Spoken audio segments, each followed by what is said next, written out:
Today we're going to talk about 928s for all 6 or 7 of you 928 owners out there. I am here in the 928 Innovations Laboratory, and you see this beautiful brown car beside me. This belongs to Cousin Sterling. Now, Cousin Sterling has been working on this car for 28 years, and it's not because he's slow or lazy. If you look around at all the detail here, the guy is completely in charge of everything he's got going on, but because every time Cousin Sterling finds a problem, he just doesn't go buy a part off the shelf. He comes up with a solution. Now, I promise you that we will absolutely come back and do a tour with this car. Maybe he'll even let us drive it. It sounds phenomenal. If it's ever done in my lifetime, we'll do that for you, I promise. Now, let's talk about some of Cousin Sterling's solutions here. Now, because it is called Husman Bros and I've done a lot of solo videos here, I'm legally required to toss it over to Aaron to talk to Cousin Sterling.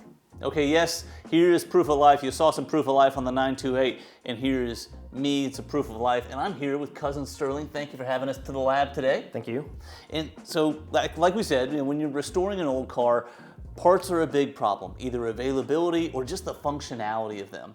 So Sterling's a problem solver, and so let's go through some of the solutions. We've got all these parts here, some parts that Sterling has created, and then other designs that existed already that Sterling has innovated and improved. So let's talk about that. Let's start here with some of your stuff. Okay. So over here, these are all parts that you have had a hand in designing these parts. Yes, that's correct. Okay, and so let's talk about them. So first, those are some custom fittings that allow you to use an aftermarket cooler.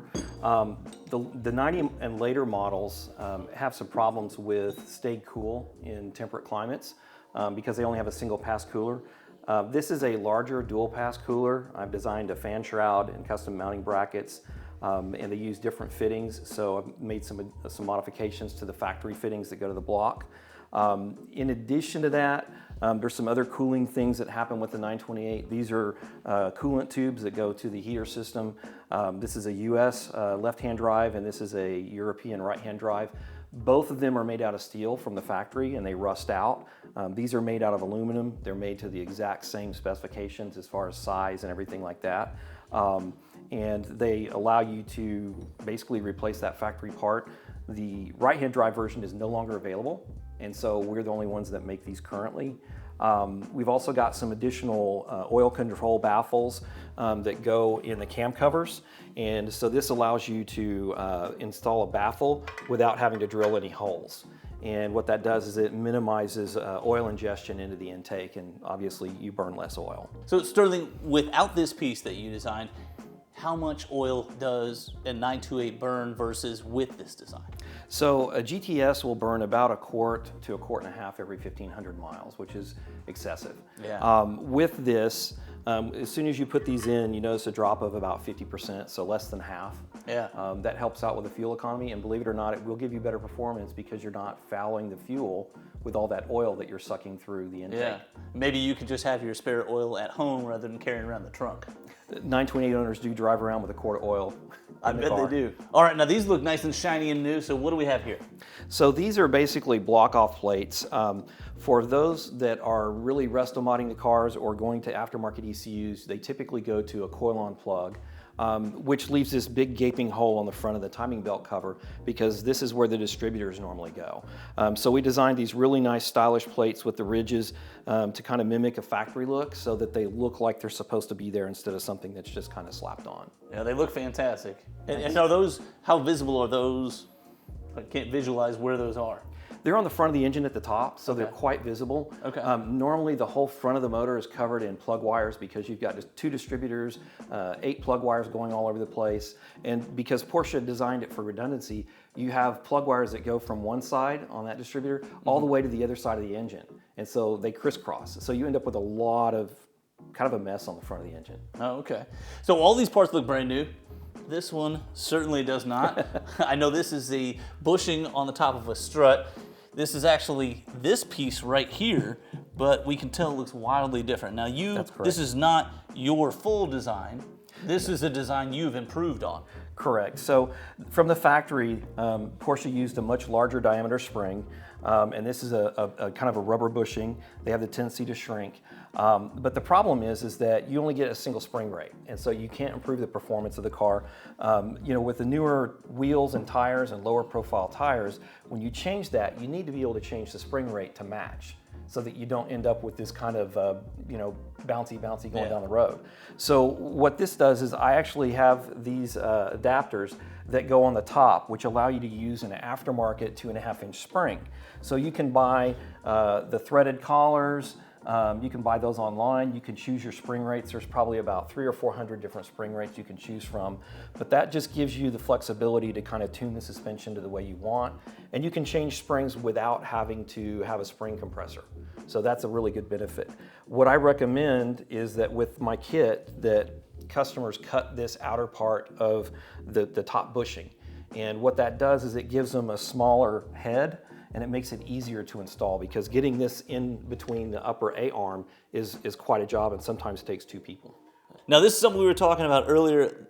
Tell us about this. This is an improvement on this design right here. Right. The factory had adjustable coils, right? Yes, but the problem with the factory ones is, if you notice, you can see the threads here, and they're quite coarse. The factory ones were very fine, and they used aluminum on aluminum, which will gall. It will literally glue itself to itself. So you get one piece of sand in there and you're never gonna get those turned. So pretty much anybody, whenever they have to change out their springs or their struts, they have to buy new collars. These are aftermarket. You can get them through multiple vendors, and they make the adjustment a lot easier. They don't gall. They've got a nice finish and they look really good. Yeah, they look fantastic. Of course, just about everything on this table does. I love freshly machined aluminum and metal. So what are the other parts that we've got here? Links? Drop links, correct. Yep. So that's a sway bar drop link for the rear. We use all stainless material. We had custom adjuster bars made for the right lengths, and the brackets were custom made out of 304 stainless. This was originally designed by a good friend of mine years ago, back in the late 90s.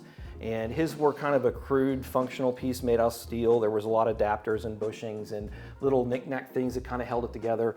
And so my design was to update it, use better materials for the bracket, integrate the threads so that you're minimizing hardware, just less pieces, the same good functionality, just better quality materials. One of the pieces that I'm more proud of is a performance piece that allows you to flow more fuel to your fuel pump.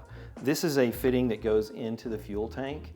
It's got a larger orifice, but it also has a stainless steel 149 micron filter. The other end is a matching stainless 304 piece that goes into the fuel pump for those 044 aftermarket style pumps. And this will give you a lot more fuel flow. It's 304 stainless simply because with all the ethanol we have in the gas here in Texas, I also want to be able to run E85. This is going to be the ticket.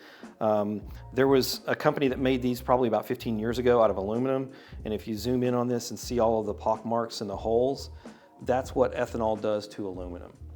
And so ethanol and aluminum do not get along, and you can anodize them, but it will only protect it for so long. Another piece that I'm really proud of is these oil fittings screw into the block, and the oil lines screw into that and go to the oil cooler.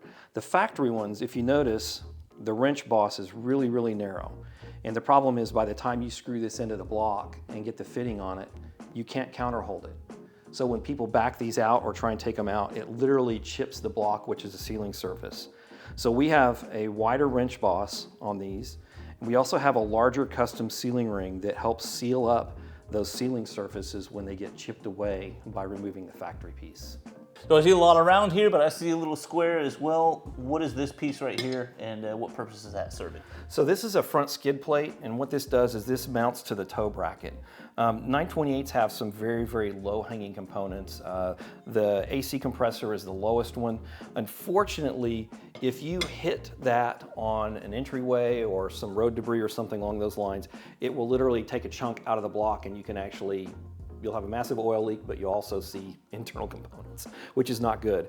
So what this skid plate does is it mounts to the toe bracket and it hangs down a little bit lower, and it's got kind of a curve on it to help deflect the car off of whatever you're going up against, whether it's a parking lot entry or a dip in the road or even a speed bump. What that does is it pushes the front of the car up so that you're not clocking your alternator or AC compressor, you know, on something that's immovable. Yeah, absolutely. And the square holes aid in the installation. So it's a very, very tight spot, and trying to get a wrench up on both sides is very difficult. And so I went with square holes so that we could use some really nice stainless carriage bolts, and that makes it easy to install.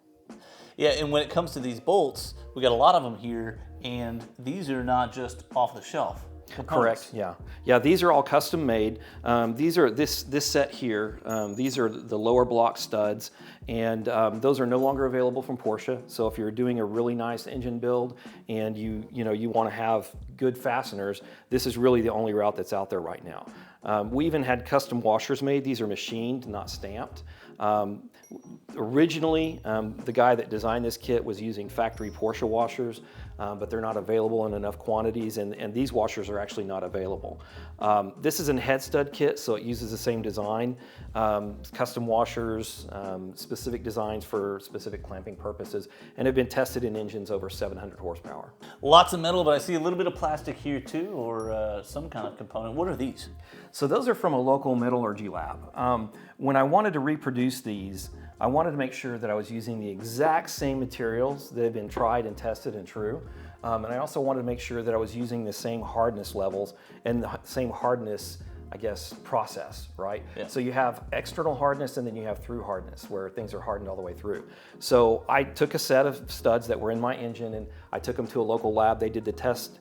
They came back and gave me the exact composition of the metal so that I could make these new ones out of the same exact metal to the same exact hardness specifications. Now, I must have been a machinist in another life because I love a finely turned piece of metal, and this one catches my eye. This is a really cool piece, very nice. I mean, it feels high quality. What is this?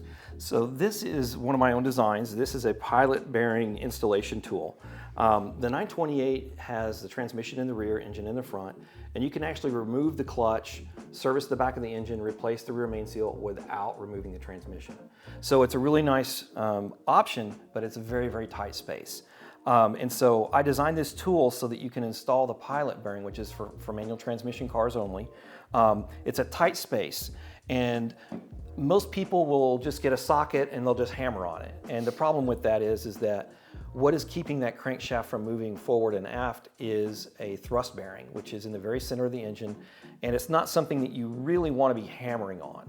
And so I designed this tool so that you can install a pilot bearing with zero stress. It puts absolutely zero stress on the thrust bearing. And so it works great, and it works really well in that tight space because it's a really, really small space. Yeah. And one more piece on here. Tell us about this piece. So this is a pan spacer. So 928s have some inherent oiling issues. And so one of the things that you want to do is you want to keep the oil away from the crankshaft. So what this does is it gives you an extra 3/8 inch of space to drop that oil level down just far enough so that if you're at the track or you're driving really spirited, that you're not whipping that oil up in the crankshaft. And this is a corresponding fitting that goes on the oil pickup, because if you drop the oil pan, you want to drop the oil pickup to the same level. Okay. Now, we recently did a video with MC Squared where we talked to them about PDK transmissions. And as I understand it, you actually make some parts for MC Squared. That's correct. Yeah. Justin's actually right over here. He wants to talk to you a little bit more about those. Hey Sterling, I recognize some stuff here, so I'm pretty comfortable here, but like Aaron, I may have been a machinist. These are beautiful. These are things you make? Yes. Okay, Yep. I recognize these pieces from MC Squared. Right. Tell us what we're looking at here. So Michael over at MC Squared has figured out a way to prevent some of the inherent problems with the PDK transmissions. And so he designed these lock kits, and we actually manufacture these for him. He's also coming up with a fix for this main nut that comes loose. This is actually a redesigned nut with some additional features that'll keep it from backing out. The factory ones have the tendency to back off. Now, you make those for him. These aren't 928 Innovations pieces. You guys do white label stuff, right? Correct. So we also make this particular particular piece for another vendor that allows you to put a aftermarket ATI dampener on a 928. So the factory 928 dampers are in LA. You can't get another one. Got it. And so, you know, Not in LA, NLA, no longer available. correct. We're a long way from LA. Yeah, okay, so not available. Correct. And so what this does is this allows you to put a damper on the front of the engine that'll make it idle smoother and run better. It'll make the bearings in the engine last longer. There's a lot of benefits because, you know, as we mentioned a few minutes ago, most of the rubber on these cars, the newest is 30 years old, and some of it is as much as 45 years old. So there's a real need for these. So anyway, we make these when other companies have their own intellectual property and they're looking for someone that can, you know, basically manufacture things. So one of the examples is that when we white label parts, we can actually give a certificate of materials. So we can actually certify that the materials are exactly what they spec'd. And that's really hard to get from your local machine shop. Well, local machine shops, though, too, they have to have rather large runs to make it work, right? Right. So this piece, I think I can guess what it is. It's a fender flare for a Mini. No, it's No? close. Okay. It would be a very, very tough one. He could do a lot of damage. Yeah, you use that for one of those crash races where they. No, Yeah. I'm joking because I can tell he's used this before. So what is this? So this is an engine stand adapter for the 928 engine. It's an aluminum block, and Porsche made this cradle that was very difficult to find, and they're very expensive now. And most individuals can't afford to buy them or even find them. Like expensive, like how much? Like over $1,000 for a 30-year-old piece. For just this steel piece? Well, it's a big kind of a basket-shaped thing. Got it, okay. And it's really nice, but it was originally designed to be mounted on a bench, not necessarily like a rolling engine stand. Got it. And so, you know, for example, I've got a little adapter back here, but it bolts right on it. What it does is it allows you to balance the engine properly on the stand and not put too much stress or pressure on a very, very small percentage of the block. It kind of spreads the load because it's a very heavy engine.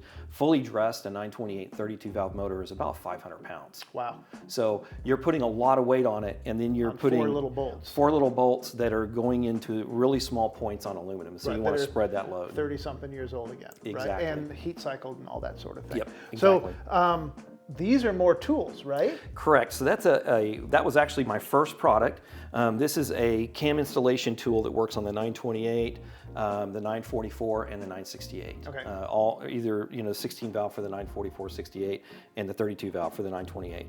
And what this does is it replaces the cam bridges so that you can install and remove the cams without damaging the threads or the cam bridges. Okay. Most people never bought the Porsche part because it was well over $700. Wow, 30 years ago. And now, if Now, you want to still. buy, you can buy one now, but they're over $750. Really? So people don't want to buy them, or people like me that only have one 928, it doesn't make a lot of sense, right? And the other problem was it was very big and square and bulky, and it had some problems when you try to use them in the car. So I made some changes, and we sell these, I believe, for $165. And so they're going off the shelf. We've sold probably about 80 sets this year. Sure, at $160, why not have one if you're even thinking about an engine rebuild? Exactly. Right? Yep. So I recognize this. This is a brake disc. I assume this is your part, right? Correct. This is a big disc for a 928.